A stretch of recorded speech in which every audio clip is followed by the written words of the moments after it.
உங்க அம்மா அப்பாலாம் விட்டுட்டு நான் தான் வேணும்னு வந்திருக்கேன். நாமளே இப்படி பார்த்துக்கலன்னு அவங்க யோசிக்கிற அளவுக்கு உன்னை பாரு மகாராணி மாதிரி வச்சு பார்த்துக்க போறேன்.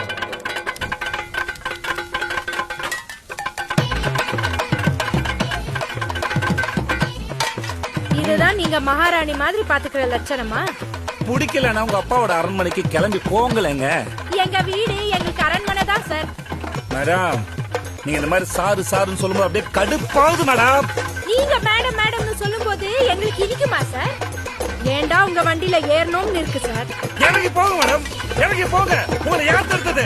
டேய், இதுக்கு மேல பேசினா மூஞ்சிய புரோட்டா கல்ல வச்சு தேய்ச்சி புடுவேன். என்ன பண்ணுவீங்க? என்ன பண்ணுவீங்க? என்னடா பண்ணுவேன்? இனிமே ஒரு வார்த்தை பேச மாட்டேன். பேசாத. பேச மாட்டேன் சொல்லி பேசிக்கிட்டே தானடா இருக்க நீ. இந்த பட்னா